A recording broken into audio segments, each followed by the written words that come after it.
The moving truck pulled away, leaving silence behind it.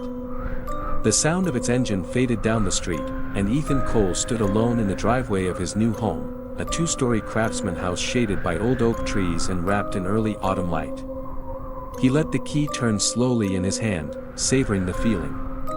It had taken him 10 years to afford this place. 10 years of late nights, broken relationships, and half-finished dreams. He smiled faintly. Home, the house stood at the edge of a quiet neighborhood called Maple Hollow. Children's bikes leaned against picket fences. Curtains fluttered in clean windows. Yet this house, number 47, felt slightly detached from the rest. The grass was a little too long. The shutters slightly crooked, and the paint on the porch faded in odd, finger-like streaks. When Ethan had asked about its history, the realtor had brushed it off. "Old place, just needs love," she said with a practiced smile. "No one's lived here in years." He pushed the door open. The hinges gave a soft groan, as if they hadn't been moved in decades. A breath of cool, stale air touched his face. The house smelled faintly of pine and dust, like it remembered something he didn't. Inside, sunlight slanted through half-closed blinds. Dust motes drifted in the light, shimmering like tiny ghosts. The living room was large, with an old brick fireplace and walls painted the color of aged parchment. A faint outline on the wallpaper showed where a picture frame had once hung. Ethan dropped his bag on the floor and laughed quietly to himself. "Not bad," he murmured. He unpacked through the afternoon, filling the silence with small noises, the scrape of boxes, the creak of floorboards, the rattle of pipes when he turned on the faucet. Yet beneath every sound, the house seemed to breathe. Not loudly, not in a way he could name, but enough that he noticed. By dusk, fatigue settled in. He made a sandwich, poured a glass of wine, and stepped out onto the back porch. The air was still. Fireflies blinked near the fence line. A single window from the neighbor's house glowed faintly yellow, he felt. Content, until the humming started. It came softly at first, like a woman humming to herself somewhere inside the house. A gentle, wordless melody. Slow, almost sad, Ethan froze. The glass in his hand trembled slightly. He waited, breath caught in his chest. The sound faded. He shook his head. Old pipes, he thought.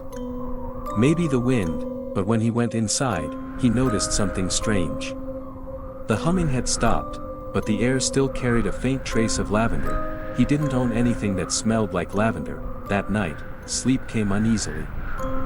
The bedroom on the second floor was plain but comfortable, an old wooden dresser, pale curtains, and a large mirror leaning against the far wall. The mirror had been there when he arrived, draped with a gray cloth. He hadn't thought to move it. Sometime after midnight, a sound woke him. The house was quiet except for the soft ticking of a clock somewhere downstairs. Then came the humming again. Closer now. Clearer. It came from the hallway. He turned on the bedside lamp. The air felt cold, heavy. The humming stopped the moment the light came on. He got up, heart pounding, and stepped into the hallway. The floor was icy beneath his bare feet. The moonlight from the window spilled in thin silver lines across the floorboards. At the end of the hall stood the mirror, uncovered now, though he could have sworn he'd left the cloth over it. He hesitated. The mirror's surface shimmered faintly, like light moving underwater. His reflection looked back at him, but the room behind it seemed slightly different. The wallpaper in the reflection was darker, the air hazier, as if it showed another time. He leaned closer. There was movement behind his reflected self. A shadow, faint, almost human. Then the glass fogged, as though someone on the other side had exhaled. And on that misted surface, a word appeared, slowly traced by an unseen finger. "Welcome back." Ethan stumbled backward, breath catching. The lamp in the hallway flickered, buzzed, then went out. Darkness swallowed the space. When he turned the light back on, the mirror was blank again. His reflection looked normal. The air had stilled. The humming was gone. He stood there for a long time, heart thundering, until exhaustion forced him back to bed. He dreamed of smoke. of a woman's silhouette at the foot of the stairs, humming softly while the walls around her glowed orange. When he woke, the sun had already climbed high. He dismissed the dream as exhaustion, though the scent of lavender still lingered faintly in the air.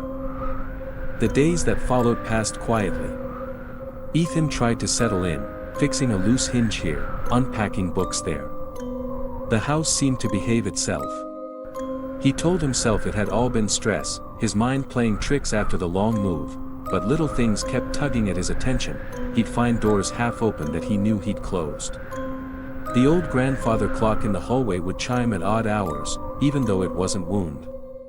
And every evening, around the same time, he'd catch that faint whiff of lavender again, like someone had just walked past him. On the third evening, as twilight spilled across the lawn, he noticed something else. From the corner of his eye, the upstairs window's reflection in the glass door seemed to move, just slightly, like a curtain shifting, though the window itself was still. When he went upstairs to check, everything was quiet.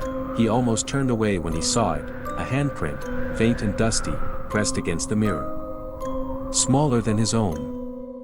Feminine. He cleaned it off, trying not to think too much about it. But when he set down the cloth, he saw another message scrawled faintly near the corner of the glass, almost invisible unless the light hit it right: "I never left." The word sent a chill down his spine. That night, he left every light on. Sometime after midnight, the electricity died. The house sank into silence so complete it roared in his ears. He reached for his phone, but the screen stayed black. No signal. No power.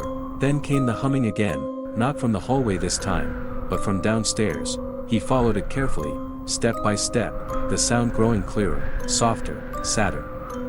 It wasn't just a tune now, it was almost a lullaby. The living room was lit faintly by moonlight pouring through the window. In its silver wash, he could see the mirror leaning against the wall. He must have carried it downstairs earlier that day without remembering. In the reflection stood a woman. Her back was to him, hair falling over a long white nightgown. Her head tilted slightly, like she was listening. Ethan froze. The woman turned slowly, her face pale, eyes dark with something unreadable. Not anger. Not menace. Something closer to sorrow. Her lips moved soundlessly. He couldn't hear what she was saying, only the faint echo of her voice in his mind, as though it came from inside him. Then the reflection flickered, and she was gone. The power returned with a sudden hum. The lights came back on. The mirror was empty. Ethan fell to his knees, shaking. The scent of lavender filled the air again, stronger now, almost suffocating. He whispered, "Who are you?" But no one answered. Morning came gray and quiet. Ethan didn't sleep. He called the realtor, voice trembling, asking if anyone had ever died in the house.